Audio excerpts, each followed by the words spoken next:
तो बच्चों ये है हमारा PYQ सीरीज़ का वीडियो नंबर 6 और आज का हमारा टॉपिक है इलेक्ट्रोमैग्नेटिक इंडक्शन। पहला क्वेश्चन जो CBSE 2025 में हमारा आया हुआ है क्या है, in the figure X is a coil wound over a hollow wooden pipe.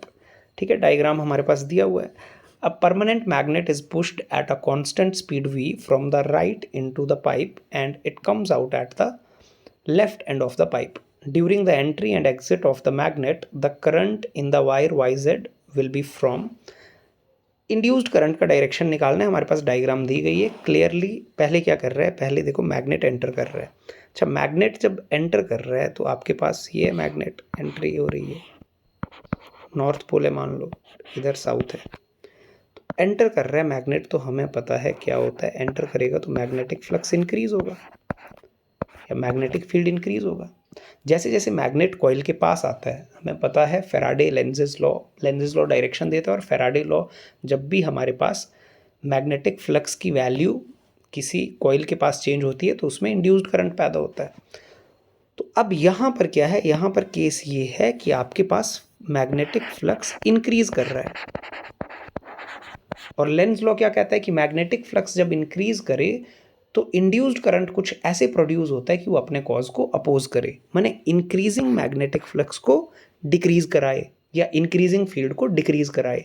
तो आपके पास फील्ड इंक्रीज हो रही है इधर की तरफ, है ना, टुवर्ड्स लेफ्ट। तो इंड्यूस्ड फील्ड कहाँ की तरफ क्रिएट होगी, इंड्यूस्ड फील्ड इसके ऑपोजिट डायरेक्शन में क्रिएट होगी। इंड्यूस्ड फील्ड क्रिएट होगी टुवर्ड्स राइट। तो हमारे पास जो इंड्यूस्ड फील्ड है, अगर वो राइट की तरफ क्रिएट हो रही है और हमें डायरेक्शन ऑफ इंड्यूस्ड करंट निकालनी है, तो राइट हैंड रूल लगाएंगे। राइट हैंड रूल बहुत सिंपल है, जो थंब है उसको रखेंगे कहाँ की तरफ, थंब को रखेंगे हम फील्ड की तरफ, इंड्यूस्ड फील्ड की तरफ, और जो फिंगर्स को हम कर्ल करेंगे राइट हैंड के, तो जो इस डायरेक्शन में फिंगर्स कर्ल होंगे, जिस डायरेक्शन में फिंगर्स कर्ल होंगे वो क्या देंगे हमें, डायरेक्शन ऑफ, वो देंगे हमें डायरेक्शन ऑफ इंड्यूस्ड करंट। तो फिंगर्स हमें पता है हमारे इस सेंस में कर्ल हो रहे हैं। ठीक है, आप कर्ल करोगे तो फिंगर्स हमारे इस सेंस में कर्ल हो रहे हैं, तो आपकी जो डायरेक्शन आ रही है वो आ रही है ये। ठीक है, तो डायरेक्शन हमारे पास आ रही है नीचे को ये।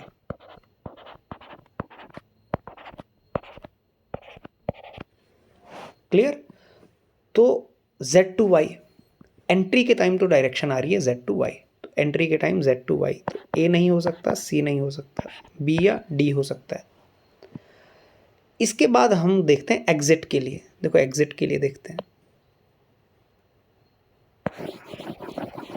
अब जब तो मैग्नेट एग्जिट करेगा, देखो जब तो मैग्नेट एग्जिट करेगा, ये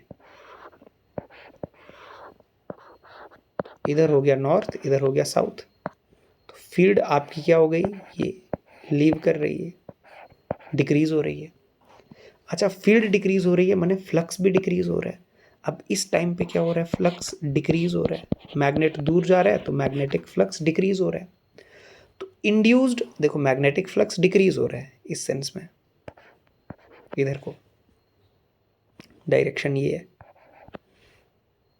तो मैग्नेटिक फ्लक्स डिक्रीज हो रहा है क्योंकि फील्ड लाइंस तो साउथ में एंटर होती हैं। इंड्यूस्ड फील्ड कुछ ऐसे प्रोड्यूस होगी कि अपने कॉज को अपोज करे।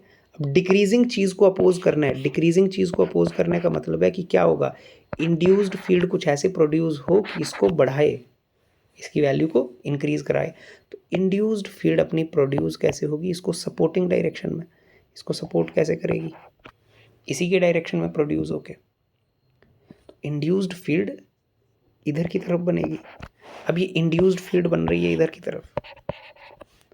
अगेन राइट हैंड रूल लगाते हैं, जिधर को फील्ड होती है उधर को क्या बनाएंगे, थंब, और राइट हैंड के फिंगर्स को क्या करेंगे, कर्ल करेंगे। तो राइट हैंड के फिंगर्स को आप कर्ल करोगे, तो आपके राइट हैंड के फिंगर्स जब आप कर्ल करोगे तो आपकी डायरेक्शन क्या आ रही है, किस सेंस में कर्ल हो रहे हैं फिंगर, इस सेंस में, और इस सेंस में कर्ल हो रहे हैं तो आपके ये डायरेक्शन आ जाएगी इंड्यूस्ड करंट की, और इंड्यूस्ड करंट की डायरेक्शन आपकी आ गई Y टू Z, तो Y टू Z। ठीक है, तो बी ऑप्शन हमारा करेक्ट हो जाएगा। आई होप आपको समझ आया होगा। सिंपल लेंस लॉ का एप्लीकेशन है और राइट हैंड रूल हमने लगाना है। डिक्रीजिंग फ्लक्स है उसको इंक्रीज करवाना है, इंक्रीजिंग फ्लक्स है उसको डिक्रीज करवाना है, उस हिसाब से डायरेक्शन मार्क करनी है। नेक्स्ट क्या है हमारे पास, सीबीएसई 2025 में आया हुआ question. A vertically held bar magnet is dropped along the axis of a copper ring having a cut as shown in the diagram. The acceleration of the falling magnet is same, similar concept का question है। जब एक magnet fall कर रहा है तो हमें पता है इसकी जो मैग्नेटिक फील्ड होगी वो कुछ ऐसे होती है, नॉर्थ से फील्ड लाइन निकलते हैं। तो जब एक मैग्नेट फॉल कर रहा है किसी रिंग की तरफ तो मैग्नेटिक फ्लक्स हो रहा है इंक्रीज। अब मैग्नेटिक फ्लक्स अगर इंक्रीज हो रहा है तो इसमें क्या होगा, चेंजिंग मैग्नेटिक फ्लक्स है। अच्छा, चेंजिंग मैग्नेटिक फ्लक्स से क्या होता है, इंड्यूस्ड ईएमएफ पैदा होता है, इंड्यूस्ड ईएमएफ। और ये इंड्यूस्ड ईएमएफ पैदा हो रहा है क्योंकि लूप पे हमारे क्या है, लूप तो नहीं है, कट है, माने रिंग पे हमारे कट है। कट है तो इसकी वजह से, क्योंकि लूप कंप्लीट नहीं है तो इंड्यूस्ड ईएमएफ तो बनेगा लेकिन इंड्यूस्ड करंट नहीं बनेगा। और अगर इंड्यूस्ड करंट नहीं बनेगा तो आपके पास इंड्यूस्ड मैग्नेटिक फील्ड भी नहीं बनेगी। इंड्यूस्ड फील्ड बनेगी नहीं अपोज करने वाली, सिर्फ आपके पास इंड्यूस्ड ईएमएफ है। तो इंड्यूस्ड फील्ड बनेगी नहीं अपोज करने वाली, तो मैग्नेट क्या करेगा, ये फ्रीली फॉल करेगा, इसकी एक्सेलरेशन होगी equal to g. Opposite direction में इसको कोई भी अपोजिंग फोर्स नहीं मिलेगी इंड्यूस्ड फील्ड की वजह से। तो आपकी एक्सेलरेशन कितनी हो जाएगी, acceleration equal to g, free fall के बराबर हो जाएगी। अगर यदि मान लो अगर ऐसा होता कि रिंग क्लोज होती, कि आपके पास एक मैग्नेट फॉल कर रहा है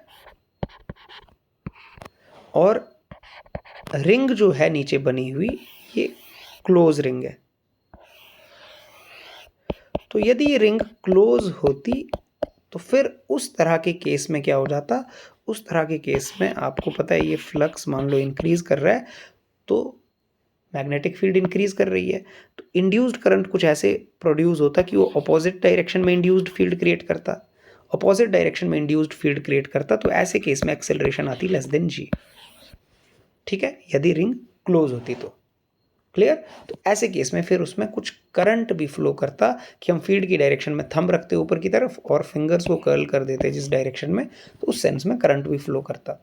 लेकिन क्योंकि रिंग पे कट था तो इसकी वजह से इंड्यूस्ड फील्ड क्रिएट नहीं हुई।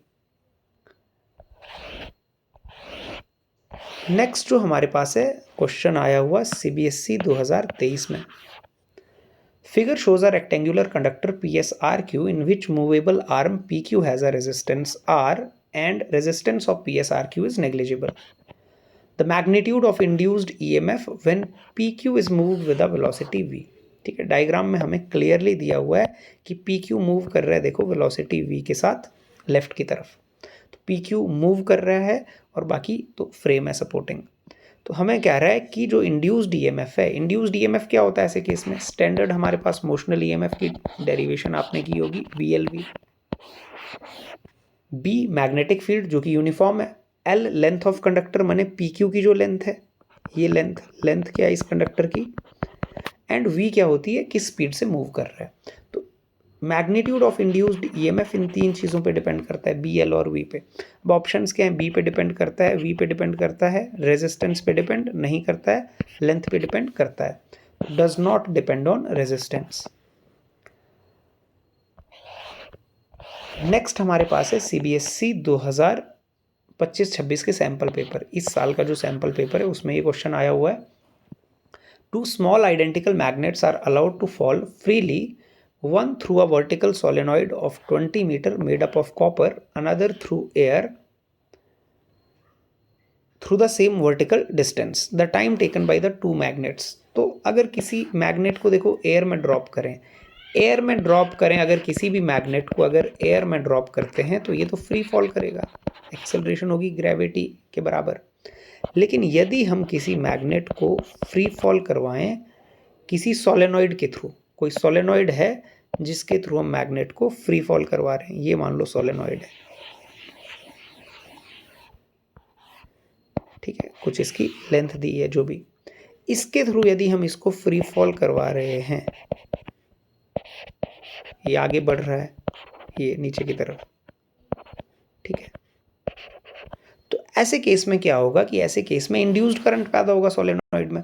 सोलेनॉइड में जो इंड्यूस्ड करंट पैदा होगा वो इस सेंस में होता है, हमें पता है कि वो एग्जिस्टिंग हमारे इंक्रीजिंग फ्लक्स को डिक्रीज करेगा, माने ऑपोजिट डायरेक्शन में।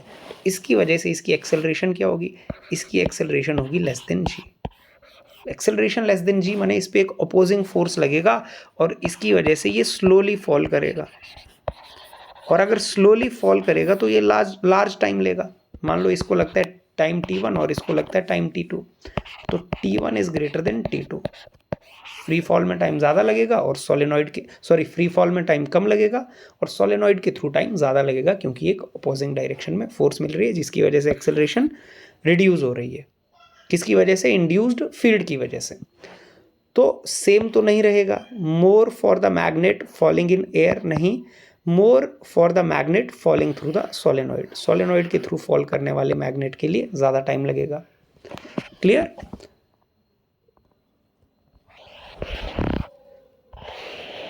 चलिए नेक्स्ट है हमारे पास सीबीएसई सैंपल क्वेश्चन पेपर 2022-23 में आया हुआ सवाल।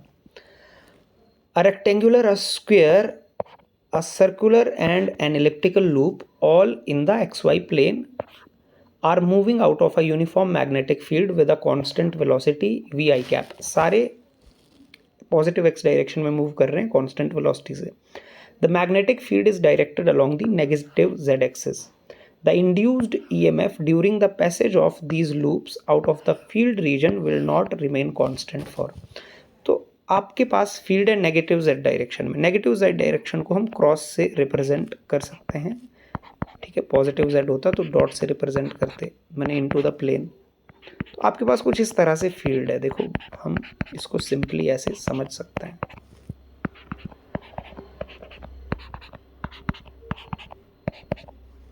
और जो आपके पास लूप है, सबसे फर्स्ट वाला लूप है आपका, जो वो है कैसा, रेक्टेंगुलर। कोई रेक्टेंगुलर लूप है, मान लो ये है जैसे ये।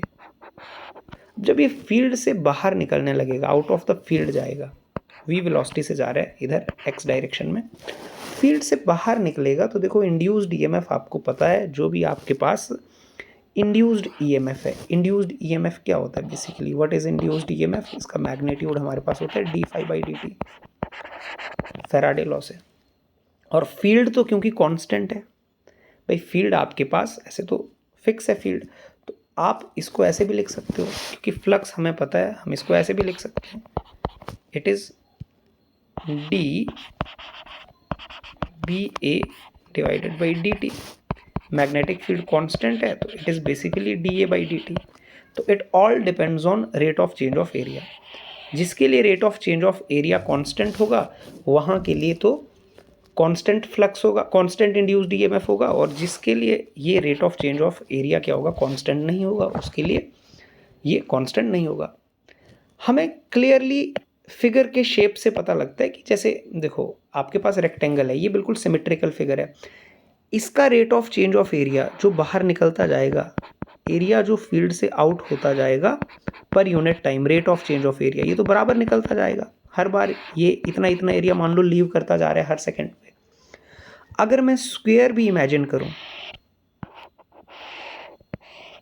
तो स्क्वायर के लिए भी सेम अमाउंट से जो भी एरिया निकलेगा पर यूनिट टाइम, इतना एरिया मान लो एक सेकंड में लीव करा, अगले सेकंड में फिर इतना लीव किया, अगले सेकंड में फिर इतना लीव किया, तो एरिया जो लीविंग होगा, लीव करने वाला एरिया होगा फील्ड को, वो कांस्टेंट होगा, तो rate of change of area उसके लिए भी सेम आएगा। लेकिन यदि मैं बात करूं किसकी, यदि मैं बात करूं सर्कल की या एलिप्स की, सर्कल के लिए मान लो ये सर्कल है, ठीक है, आपके पास मान लीजिए ये सर्कल है। अब इस सर्कल के लिए जो लीविंग एरिया होगा, पहले मान लो इतना एरिया लीव करेगा एक सेकंड में, दूसरे सेकंड में ये, तीसरे सेकंड में जब फील्ड लीव करने लगेगा तो ये एरिया है ना। आप जब एज पे फिगर ड्रॉ करोगे तो एरिया जो rate of change of area है विद टाइम वो कांस्टेंट नहीं होगा सर्कल के लिए। तो सर्कल के लिए फिर इंड्यूस्ड ईएमएफ भी आपका कांस्टेंट नहीं आएगा, क्योंकि सर्कल के लिए rate of change of area same नहीं रहेगा विद पर यूनिट टाइम। आप एलिप्स ड्रॉ करोगे, एलिप्स भी कुछ ऐसी शेप होती है, देखिए आपके पास इलिप्स कुछ इस तरह की शेप है।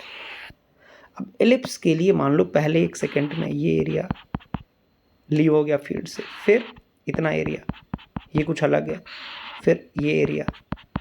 तो जो एरिया लीव करेगा पर यूनिट टाइम जब ये लीव्स फील्ड से आउट मूव करेंगे तो जो एरिया क्या होगा, चेंज होगा, वो पर यूनिट टाइम कांस्टेंट नहीं होगा एलिप्स के लिए और सर्कल के लिए, जबकि रेक्टेंगल और स्क्वायर के लिए ये सेम रहेगा। तो इजीली हम अपना ऑप्शन देख सकते हैं, any of the 4 loop, circular and elliptical loop, rectangle, circular and elliptical loops, only elliptical loops. आपके पास सर्कुलर एंड इलिप्टिकल लूप्स के लिए क्या होगा, इंड्यूस्ड ईएमएफ कांस्टेंट नहीं रहेगा, क्योंकि उनका rate of change of area जो होगा फील्ड से निकलने पे अलग अलग होगा, वो यूनिफॉर्म नहीं रहेगा। क्लियर। नेक्स्ट है हमारे पास क्वेश्चन नंबर 6। क्वेश्चन नंबर 6 क्या है, सीबीएसई सैंपल क्वेश्चन पेपर 2021-22 में आया हुआ है। A conducting square loop of side L and resistance R moves in its plane with a uniform velocity v perpendicular to one of its sides. A magnetic induction B, magnetic induction माने magnetic field, constant in time and space, pointing perpendicular into the plane of the loop exist everywhere as shown in figure। तो आपके पास जो field है वो हर जगह exist करता है, वो बिल्कुल कांस्टेंट है, माने वो पूरे स्पेस में वो कांस्टेंट ही है फील्ड। ठीक है, फील्ड बिल्कुल कांस्टेंट है। The current induced in the loop is, तो आपको इंड्यूस्ड करंट निकालना है। इंड्यूस्ड करंट कितना होगा, यदि फील्ड कांस्टेंट है पूरे स्पेस में और आपके पास ये डायग्राम दिया हुआ है, देखो ये है आपकी लूप और ये लूप इधर को मूव कर रही है v वेलोसिटी से। अब ये लूप मूव करेगा चाहे आगे 1 सेकंड बाद, 2 सेकंड बाद, 3 सेकंड बाद, मैग्नेटिक फील्ड तो है constant through out the space. जब ये लूप मूव भी करेगा तो इसका जो एरिया है, इसका एरिया मैग्नेटिक फील्ड में चेंज होगा ही नहीं, क्योंकि मैग्नेटिक फील्ड हर जगह कांस्टेंट है। ये लूप यहाँ थी तो भी सेम है, ये लूप यहाँ थी तो भी मैग्नेटिक फील्ड सेम है, एरिया सेम है। ये लूप यहाँ होगी तो भी सेम, ये लूप यहाँ होगी तो भी सेम, क्योंकि थ्रू आउट द स्पेस हमें गिवन है कि through out the space magnetic field की वैल्यू कांस्टेंट है। और यदि कांस्टेंट मैग्नेटिक फील्ड है तो फ्लक्स चेंज होगा ही नहीं, फ्लक्स चेंज होगा ही नहीं। क्यों, क्योंकि कांस्टेंट मैग्नेटिक फील्ड है और वो एवरीवेयर प्रेजेंट है। तो अगर लूप ये जो रेक्टेंगुलर या स्क्वायर लूप जो भी है, स्क्वायर लूप हमारी अगर मूव कर रही है किसी ऐसे फील्ड में जो टाइम एंड स्पेस में कांस्टेंट है, तो वहाँ पर इंड्यूस्ड ईएमएफ पैदा नहीं होगा। क्यों पैदा नहीं होगा, इंड्यूस्ड ईएमएफ प्रोड्यूस नहीं होगा और इंड्यूस्ड करंट भी नहीं बनेगा, क्योंकि इंड्यूस्ड करंट या इंड्यूस्ड ईएमएफ तभी बनता है जब मैग्नेटिक फ्लक्स चेंज हो। मैग्नेटिक फ्लक्स कब चेंज होता है, या तो लूप का एरिया चेंज हो फील्ड में, या तो क्या चेंज हो, या तो एरिया चेंज हो, या तो मैग्नेटिक फील्ड की वैल्यू चेंज हो। लेकिन यहाँ पर कुछ भी चेंज नहीं होगा क्योंकि magnetic field is present everywhere. ठीक है, तो ये कुछ क्वेश्चंस थे हमारे डायरेक्शन ऑफ इंड्यूस्ड करंट और इंड्यूस्ड ईएमएफ को लेकर कुछ क्वेश्चंस थे। नेक्स्ट वीडियो में मिलते हैं, तब तक पढ़ते रहिए।